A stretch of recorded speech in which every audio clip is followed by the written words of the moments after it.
എന്തൊക്കെയുണ്ടെങ്കിൽ വിശേഷം? സുഖം. സുഖം. ഇത് ബാക്കിലേക്ക് വളർത്തുമ്പോൾ വീട്ടില്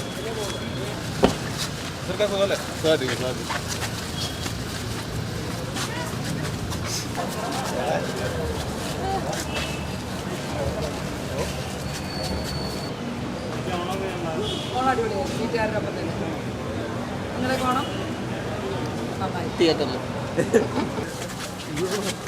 ബ്രോ, ഓണമൊക്കെ എങ്ങനെയായിരുന്നു? ഓണം അടിപൊളിയായിരുന്നു.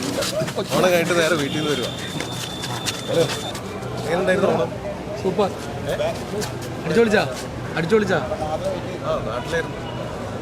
പുതിയ പ്രൊജക്റ്റ് ഇപ്പോൾ നമ്മുടെ രതീനയുടെ സിനിമ ചെയ്തുകൊണ്ടിരിക്കുക, മുഴുവൻ്റെ ഡയറക്ടർ.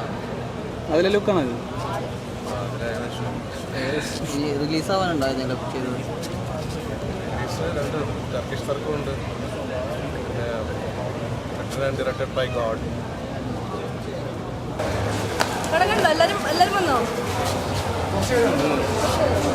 എല്ലാവരും പടം കാണണം. ഇന്ന് നമ്മുടെ സെലിബ്രിറ്റി ഷോ ആണ്. ഇന്ന് ഒരുപാട് പേര് വരുന്നുണ്ട്. ഞാൻ കാണാൻ എല്ലാവരും പടം കണ്ട് നമ്മളെ വലിയ പടമൊക്കെ ഹിറ്റാക്കാം. പക്ഷെ എല്ലാവരും ഒന്ന് സഹകരിച്ചാൽ മതിയല്ലേ. പടം കാണുമ്പോഴോ പടം കണ്ടില്ലോ എന്നുള്ളതല്ല. നമ്മളെപ്പോലുള്ള ചെറുപ്പക്കാർ പിള്ളേർ, നമ്മളെപ്പോലുള്ള കാരണന്മാരെ സഹായിച്ചാൽ എല്ലാ ചെറുപ്പക്കാർ പിള്ളേരും നമ്മളെ വിളിക്കുന്നുണ്ട്. അപ്പോൾ അതെനിക്കൊരു ഭാഗ്യമുള്ളൂ. നമുക്ക് ദൈവം തരാൻ പറ്റുന്ന ഏറ്റവും വലിയൊരു ഭാഗ്യമാണ്. പിള്ളേർ വിളിക്കുന്ന പടത്തിനകത്ത് അപ്പാപ്പൻ, ഉപ്പാപ്പൻ, ചേട്ടൻ, ചാച്ചൻ, കീച്ചൻ, പൂച്ചൻ എന്നൊക്കെ പറയുന്ന ഇഷ്ടം പോലെ ഇവരുണ്ട്. ആ പിള്ളേർ വിളിക്കുന്നതുകൊണ്ടാണ്. ആ പിള്ളേരുടെ പടം വിജയിക്കുന്നതുകൊണ്ടാണ് സൈഡിൽ കൂടെ നമ്മൾ വരുമ്പോൾ സഹായിച്ചാൽ മതിയിടാവേ. ഈ പടത്തിലൊന്ന് വിജയിപ്പിച്ചാട്ടാ എല്ലാവരും കേട്ടോ. നിങ്ങളൊക്കെ ഒന്ന് പറഞ്ഞു കഴിഞ്ഞാൽ നല്ല പടമൊന്നുമല്ല. പിന്നെ വേറൊരു കാര്യം കൂടെ പറയാം. ഈ പടം കണ്ടിട്ട് ആ പടത്തിൻ്റെ ഉള്ള അഭിപ്രായം പറഞ്ഞാൽ അങ്ങനെ വെച്ചാൽ നമ്മൾ കയറ്റി പറയാനോ അല്ലെങ്കിൽ നിങ്ങളെല്ലാവരും കൂടി ഒന്നും എല്ലാം നന്നായിട്ട് പറയാം മക്കളെ എന്ന് പറഞ്ഞിട്ട് പറയുന്നതല്ല. പക്ഷേ അത് നിങ്ങളുള്ള കാര്യം പറയാം. പിന്നെ ഇതിനകത്ത് അഭിനയിച്ചിരിക്കുന്നതെന്ന് പറഞ്ഞാൽ വലിയ നടന്മാരെന്നല്ല. ഇന്ദ്രൻസേൻ്റെ കൂടെ ഞാനും അഭിനയിച്ചിട്ടുണ്ട്. പിന്നെ കുറേ പാവങ്ങളൊക്കെ അഭിനയിച്ചിട്ടുണ്ട്. വലിയ സിനിമയിലൊന്നും അഭിനയിച്ചിട്ടുള്ള ആൾക്കാരല്ല. പിന്നെ ശിവജി ഗുരുവായൂരൊക്കെ അങ്ങനത്തെ ആൾക്കാരൊക്കെ. ആ സിനിമേനെ നിങ്ങളൊന്ന് വിജയിപ്പിച്ചു തന്നെ. അങ്ങനെ വിജയിപ്പിച്ചു കഴിഞ്ഞാൽ ഇതുപോലെ വട്ടം കൂടി നമുക്ക് എല്ലാവർക്കും വർക്കിന് വരാം. ഓക്കെ, എല്ലാവരും പഠിക്കോ. ചാനലിനോട് ഉള്ളത് പറയാം. കൊള്ളൂലെങ്കിൽ കൊള്ളൂലെന്ന് പറയാം. അവൻ്റെ സുഖമില്ല, സുഖമുണ്ട്, സത്യം പറയുള്ളൂ. അതുകൊണ്ട് ഇതിൻ്റെ പ്രൊഡ്യൂസർ ആ പണി നിർത്തിക്കൊള്ളൂ.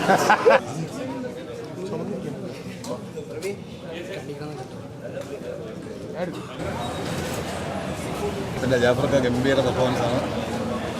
ചെറിയ പടമാണ്, രസമാണ്. എന്താ കോമഡിയാണോ പടം? കോമഡിയാണോ പറയുന്നത്? കോമഡി ഉണ്ട്, ഒരു ഫാൻറ്റസി മോഡിലുള്ള പടമാണ്. സിനിമയിൽ അണിയറ പ്രവർത്തകരെല്ലാം ഞങ്ങളുടെ സുഹൃത്തുക്കളാണ്. അഭിനയിച്ച ജാഫറാണെങ്കിലും ഇന്ദ്രൻ സേട്ടനാണെങ്കിലും ഡയറക്ടറാണെങ്കിലും പ്രൊഡ്യൂസർ റഷീദ് പാറയ്ക്കൽ, പിന്നെ അസഫിലാക്കൽ, അവരുടെ ഒരു കൊച്ചു സംരംഭമാണ്.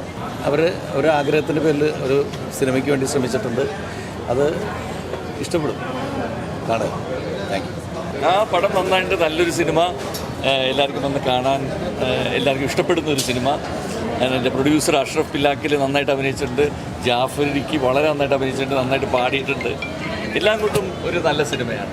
ഒരു different subject, totally feel good മൂവിയാണ്. അതിൻ്റെ ഏറ്റവും വലിയ എനിക്കൊരു രസമായിട്ട് തോന്നിയെന്ന് വെച്ച് കഴിഞ്ഞാൽ റിയാലിറ്റിയും ആ ഫാൻറ്റസിയും തമ്മിൽ മിക്സ് ചെയ്തിട്ടുള്ളൊരു രസമുള്ളൊരു സിനിമയാണ്. പ്രത്യേകിച്ച് എനിക്ക് തോന്നുന്നു റഷീദ് ഖായുടെ ഏറ്റവും നല്ലൊരു സിനിമയാണ്. കാണാനായിട്ട് ഫാമിലിയായിട്ട് കാണാൻ പറ്റിയൊരു സിനിമയാണ്. അടിപൊളി ഫിലിമാണ്. കുടുംബവും ഫാമിലിയായിട്ട് കാണാൻ പറ്റിയ ഏറ്റവും നല്ല മനോഹരമായൊരു ചിത്രം. ജാഫറിൻ്റെ അടിപൊളി സൂപ്പർ. പലരും ഈ പ്രമേയം കൈകാര്യം ചെയ്തിട്ടുണ്ടെങ്കിലും ഇത്ര ടച്ചിങ് ആയിട്ടുള്ള പടം ആദ്യമായിട്ടാണ്. നല്ല പടം, ഒരു കൊച്ചു പടമാണ്, പക്ഷെ നന്നായിട്ടുണ്ട്. ജാഫറിൻ്റെ നല്ലൊരു റെൻഡറിങ് ആണ്, നന്നായി ചെയ്തിട്ടുണ്ട്. എല്ലാവരും കുഞ്ഞു പടം തീർച്ചയായിട്ടും ഞങ്ങളൊക്കെ ഒന്ന് രക്ഷിക്കേ. വലിയ നടന്മാരുടെ പടം ഇറങ്ങുമ്പോൾ കുഞ്ഞു നടന്മാരുടെ പടം അല്ലേ. നന്നായിട്ട് അഭിനയിച്ചിട്ടുണ്ട്. നല്ല സിനിമ, എല്ലാം കൊണ്ടും ഒരു പ്രേക്ഷകർക്ക് ഇഷ്ടമാവുന്ന ഒരു സബ്ജക്റ്റാണ്. ഹലോ, ഞാൻ സത്യം പറഞ്ഞാൽ തിയേറ്ററിൽ ഞാൻ നിങ്ങളോടെല്ലാം പറഞ്ഞിട്ടുള്ള 10-20 കൊല്ലമായി. അതിനിടയ്ക്ക് 2-3 സിനിമ തിയേറ്ററിൽ കയറിയിട്ട് പകുതി ഉറങ്ങിപ്പോയി, ആ പകുതി എന്തോ പ്രശ്നം വന്നിട്ട് ഇറങ്ങിപ്പോയി, അങ്ങനെയൊക്കെ ഉണ്ട്. പക്ഷേ അടുപ്പിച്ചങ്ങനെ കണ്ടിട്ടില്ല. അപ്പോൾ എൻ്റെ പടമാണ് കേട്ടോ, എൻ്റെ സിനിമയായതുകൊണ്ട് ഞാൻ ഇന്ന് മുതൽ ഞാൻ സിനിമ കാണാൻ തുടങ്ങി. ഞാൻ സിനിമ കാണാൻ പോയി. ഇനി എല്ലാവരുടെയും സിനിമയാണ് സത്യം. ഇനി എനിക്ക് അതായത് നമ്മുടെ ഇപ്പോൾ സിനിമ ഇറങ്ങിയെന്ന് പറഞ്ഞാൽ നമ്മുടെ സിനിമ ഇറങ്ങിയ കൂടുതൽ എത്ര സിനിമ ഇറങ്ങിയിട്ടുണ്ട്. ഞാൻ നമ്മുടെ പടം വിജയിക്കണേ, നമ്മുടെ സിനിമ മാത്രം വിജയിക്കണമെന്നൊരു ചിന്താഗതിയല്ല. നമ്മുടെ ഇൻഡസ്ട്രിയിൽ എന്ന് പറഞ്ഞാൽ ഒരു സിനിമ അതൊക്കെ ഭയങ്കര സ്വപ്നങ്ങളാണ്. ഒരു 3-4 കൊല്ലമൊക്കെ ചിന്തിച്ചിട്ട് 2-3 കൊല്ലമൊക്കെ ചിന്തിച്ചിട്ട് കുറേ പേരുടെ വേർപ്പെടുക്കുന്നതിൻ്റെ ഒരു ഔട്ടാണ് ഒരു സിനിമ. ആ സിനിമ നമ്മളൊരു 10-300 രൂപ കൊടുത്ത് കണ്ടിട്ട് അതിനകത്ത് ഈ വിഷമങ്ങളൊന്നും നമ്മുടെ പാവപ്പെട്ട ജനങ്ങളൊന്നും അറിയുന്നില്ല. അപ്പം നല്ല സിനിമയെ നല്ല എന്ന് പറയുക, കൊള്ളൂലാത്ത സിനിമയാണെങ്കിൽ അത് കൊള്ളൂലെന്ന് പറയണം, അല്ലേ? കൊള്ളൂലെന്ന് പറയണം. അപ്പം എന്തെങ്കിലുമൊക്കെ അപ്പോൾ ഒരു വരുമ്പരായിയൊക്കെ ഉണ്ടായിട്ടുണ്ടെങ്കിൽ ക്ഷമിക്കാമെന്ന് മാത്രമേ ഉള്ളൂ. ഞങ്ങളുടെ ഈ സിനിമ കണ്ടിട്ട് കുറേ ആൾക്കാരെ നല്ല സിനിമയാണ്, കുടുംബസമേതം കാണണം എന്നൊക്കെ പറഞ്ഞു. അപ്പം ദൈവത്തെ ഓർത്ത് ഞങ്ങളെയൊക്കെ ഒന്ന് രക്ഷിക്കട്ടോ, അല്ലേ? ഞങ്ങളുടെ ഈ സിനിമയൊന്ന് എല്ലാവരും കാണുക. നിങ്ങൾ ഈ മീഡിയക്കാരെല്ലാവരും കൂടി ഞങ്ങളോട് സഹകരിക്കാൻ മാത്രമേ പറയുന്നുള്ളൂ. ഞാൻ അങ്ങനെ 20 കൊല്ലം കൂടി ഒരു സിനിമ ഫുള്ളിരുന്ന് കണ്ട് ഇനിയിപ്പോൾ നിങ്ങളോട് എല്ലാ ഫോളോ ഞാൻ കാണാൻ പോവാണ്. അപ്പോൾ എല്ലാവർക്കും നന്ദിയുണ്ട്, എല്ലാവർക്കും ഒത്തിരി നന്ദിയുണ്ട്. ഏതായാലും നമ്മളൊരു കുഞ്ഞു സിനിമ എല്ലാവരും വന്ന് കണ്ടല്ലോ, കുറേ സെലിബ്രിറ്റീസും ഒക്കെ വന്ന് കണ്ടിട്ട് അഭിപ്രായം പറഞ്ഞിട്ടുണ്ട്. ആ അഭിപ്രായം തന്നെ നമ്മുടെ എഗ്രിമെൻ്റ്, നമ്മുടെ എഗ്രി നമ്മുടെ പ്രിയങ്ക ഇനി കയറി വല്ലതും പറയോ? ഒന്നുമില്ല. എന്തായാലും ജാഫർക്കയും തകർത്ത് അഭിനയിച്ചിട്ടുള്ള ഈ സിനിമ കുട്ടൻ്റെ ശനിഗാമി എന്നാണ് പടം. എല്ലാവർക്കും ഫാമിലിയായിട്ട് വന്നിരുന്ന് കാണാൻ പറ്റിയൊരു പടമാണ്. കുടുംബജീവിതത്തിൽ വരുന്ന ഓരോ കാര്യങ്ങളും നമ്മുടെ ഫ്രണ്ട്സിനിടയിൽ വരുന്ന കാര്യങ്ങളൊക്കെയുള്ള ഒരു ചെറിയൊരു പടമാണ്. ഈ പടം ശരിക്കും പറഞ്ഞാൽ നിങ്ങളുടെ കയ്യിലാണ് ഇരിക്കുന്നത്, പ്രേക്ഷകരുടെ കയ്യിലാണ്. ദയവ് ചെയ്ത് വലിയ വലിയ ഒരുപാട് പടങ്ങൾ ഇറങ്ങുന്നതിൻ്റെ കൂട്ടത്തിൽ ഈ 2 സൂപ്പർ സ്റ്റാർസ് ജാഫർക്കയും നമ്മുടെ ഇന്ത്യൻ സൈഡിനും അതിലൊരു ഭാഗമാവാൻ കഴിഞ്ഞാൽ എനിക്ക് സന്തോഷമുണ്ട്. നിങ്ങളാണ് ഈ പടം വിജയിപ്പിക്കേണ്ടത്. തിയേറ്ററിൽ വന്ന് കണ്ട് ഈ പടത്തിന് എല്ലാവിധ വിജയവും നിങ്ങൾ തരുന്നത് മാത്രമേ നിങ്ങൾക്ക് അപേക്ഷിക്കാനുള്ളൂ. ഇതൊന്ന് പിടിച്ചോട്ടെ തന്നെ. ഇത് എന്നാന്നറിയോ, ഇത് നിങ്ങളെല്ലാവരും അറിയും. പക്ഷേ പുള്ളിയുടെ മുഖം എന്ന് പറഞ്ഞാൽ അതിൻ്റെ പുറകിൽ ഭയങ്കര സംഭവമില്ല. ഇദ്ദേഹം ഞങ്ങൾ ഒന്നിച്ചൊക്കെ മിമിക്രി കളിച്ചുകൊണ്ടിരുന്ന ഇത് അറിയപ്പെടുന്ന എല്ലാവർക്കും മിക്ക ആൾക്കാർക്കും ഡബ് ചെയ്യുന്നൊരു ഡബിങ് ആർട്ടിസ്റ്റ് പ്രവീണാണ് ഇരിക്കുന്നത്. അറിയാലോ, നിങ്ങൾക്ക് അറിയാൻ പാടില്ലേ? ചെറുത് കാലത്ത് എൻ്റെ കൂടെ സീരിയലിലും പുറകിലുള്ള ആളാണ്. അപ്പോൾ പൊക്കി ഒന്നും പറയണ്ട, ഒന്നും പൊക്കി പറയില്ല. ഞാൻ എൻ്റെ ഒരു ആഗ്രഹം ഒരു നല്ല അവാർഡ് കിട്ടട്ടെ. അവാർഡൊക്കെ നമ്മുടെ ഈ പടമൊന്നിലൊക്കെ ഉണ്ടാതെ ഒന്നും പറയാനില്ല. നിങ്ങളെ എത്രയും നല്ല രീതിയിൽ ഇത് പ്രൊമോട്ട് ചെയ്ത് മാക്സിമം ആളുകളെ തിയേറ്ററിൽ എത്തിക്കാൻ ശ്രമിക്കണം. നല്ല സിനിമയെ വിജയിപ്പിക്കാൻ നിങ്ങളുടെ എല്ലാ മീഡിയയുടെയും സഹകരണം ഉണ്ടാവുന്ന പ്രതീക്ഷ. ഒരു ചെറിയൊരു അപേക്ഷയും കൂടി ഉണ്ട്. ഒരുപാട് ചീത്ത കാര്യങ്ങളായിരിക്കും ഏറ്റവും കൂടുതൽ മീഡിയയിലും കാര്യങ്ങളൊക്കെ വരിക. ഇങ്ങനെയുള്ള നല്ല കാര്യങ്ങളും കൂടെ ഒരുപാട് നിങ്ങളെല്ലാവരും കൂടി, നിങ്ങളാണ് നമ്മുടെ ശക്തി. പത്രക്കാരും എല്ലാവരും ഉണ്ടെങ്കിൽ മാത്രമേ ജനങ്ങളിലേക്ക് എത്തിക്കാൻ സാധിക്കുള്ളൂ. അപ്പോൾ ജനങ്ങൾക്ക് എത്തിക്കാൻ സാധിക്കുന്ന ഈ ഒരു പടത്തിൻ്റെ വിഷയം കൂടി നിങ്ങൾ തന്നെ ഒന്ന് ചെയ്തു തരുന്നത് മാത്രമേ അപേക്ഷിക്കുന്നു.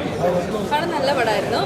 കുട്ടൻ്റെ ശനിഗാമി ഒരു ഫാൻറ്റസി ലൈനൊക്കെ ഉള്ള ഒരു ഫാമിലിക്ക് പോയിരുന്ന് കാണാൻ പറ്റുന്ന ഒരു സാധാരണ കുഞ്ഞു മൂവിയാണ് കുട്ടൻ്റെ ശനിഗാമി. ഞാൻ ചെയ്തിട്ടുള്ള ക്യാരക്ടർ സിന്ധു എന്ന് പറഞ്ഞിട്ടുള്ള ക്യാരക്ടറാണ്. അപ്പോൾ നമുക്കിന്നൊരു സ്പെഷ്യൽ ഷോ ഉണ്ടായിരുന്നു. അപ്പോൾ അതിൽ നിന്ന് ഒരുപാട് പേര് വന്നിട്ടുണ്ടായിരുന്നു.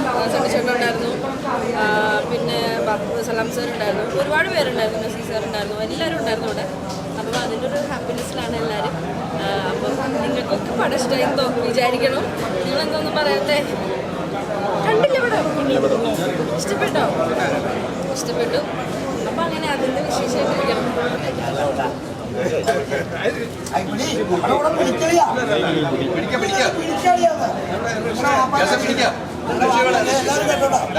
ഇങ്ങനെ വാപ്പാനെ ഞാൻ അനുകരിക്കുന്നുണ്ട്. അബൂബക്കർഖാനെ ഇച്ചിരി അനുകരിച്ചുകൊണ്ടാണ് ഞാൻ മലയാള സിനിമ എൻ്റെ ജീവിതം കൈകാര്യം ചെയ്യുന്നത്. ഞാൻ നവാസ്, കലാഭവൻ നവാസിൻ്റെ ജ്യേഷ്ഠനാണ് നിയാസൻ. അറിയാലല്ലോ. ഞാൻ ഇവരോട് 2 പേരും പറഞ്ഞിട്ടുള്ള വാപ്പാനെ ഞാൻ ഇച്ചിരിച്ച് അനുകരിക്കുന്നതിനോട്ടോ ഞാൻ പറഞ്ഞിട്ടുണ്ട്. പറഞ്ഞില്ലേ?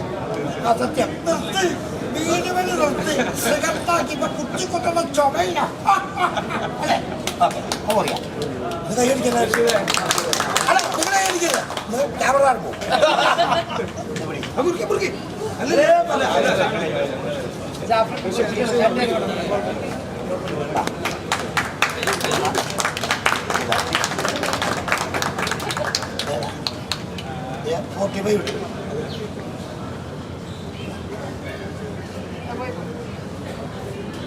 അത്ര ബാക്കിയാണ്.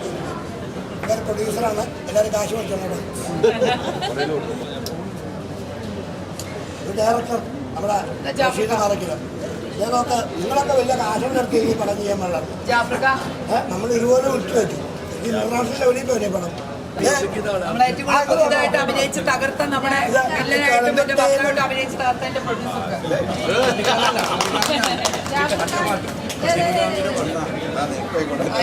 സിനിമാനിമയുടെ പാട്ട് മ്യൂസിക് മ്യൂസിക്കലായിട്ട് പടത്തിൻ്റെ മ്യൂസിക് ഇട്ടതാണ്. ഓക്കെ.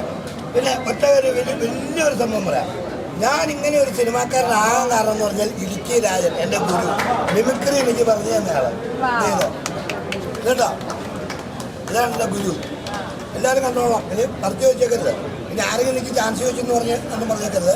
എനിക്ക് ഒരു അടിസ്ഥാനം കിട്ടുന്ന ആളാണ് കേട്ടോ. ഓക്കെ. സിംഗിളാണ്. എല്ലാവരും കുറിച്ചു. ആശാക്കട വണ്ടി ഓടിക്കുന്ന ആളാണ്. വണ്ടി ഓടിച്ചിട്ട് തെറ്റിപ്പോയെന്ന് പറഞ്ഞ് ആശാക്ക പറഞ്ഞു വെച്ച ആളാണ്. എന്നാലും ആശാക്കട കൂടെ ഉണ്ടോ. ഇത് ഈ പടം കൺട്രോൾ ചെയ്തത് കൃത്യമായിട്ട് സുധാരിക്കണ്ടു. ഞങ്ങളുടെ ഈ ഫ്ലക്സ് കംപ്ലീറ്റ് കുട്ടിൻ്റെ ശ്രീകാമിയുടെ ഫ്ലക്സ് മൊത്തം വെച്ച ആളാണ് നമ്മുടെ സുധാരിക്ക. എന്നെ കാശ് മുടക്കിയിട്ടില്ല. ഞാനൊക്കെ വന്ന് അന്നം പിന്നെ ആ പടത്തിൽ വണ്ടി എൻ്റെ തന്നെ വണ്ടി സഹായിച്ച് എൻ്റെ മാനേജരായിട്ട് നിൽക്കുന്ന എൻ്റെ 30 കൊല്ലം പടക്കുന്ന കൂട്ടുകാരൻ സുധീർ കോർണാട്. ഇത് കലാഭവൻ ജില്ല. അതെൻ്റെ രഞ്ജിത്ത്. അതെൻ്റെ കൂട്ടുകാരൻ പെരുമാറി രഞ്ജിത്ത്. കലാഭവൻ അച്ഛൻ്റെ പ്യൂണായിട്ട് വന്നിരുന്നു. കലാഭവൻ്റെ വലിയ ആളിന്ന് മാതൃ ഷോ എന്ന് പറയുന്ന ഷോയിലെ നാശക്കാരെ കൂടുതൽ കലാഭവൻ ജില്ല. ഓക്കെ. ഇതൊക്കെ തന്നെത്തിനെന്നറിയോ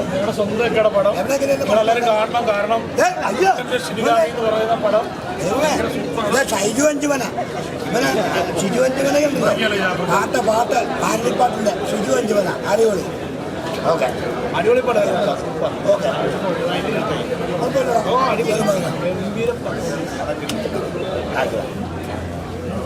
ശ്യാം വയനാട് കൺട്രോളർ. ശ്യാം വയനാട് ചെയ്യാത്ത പടമില്ല. 600 പടം കൊണ്ട് ചെയ്തു.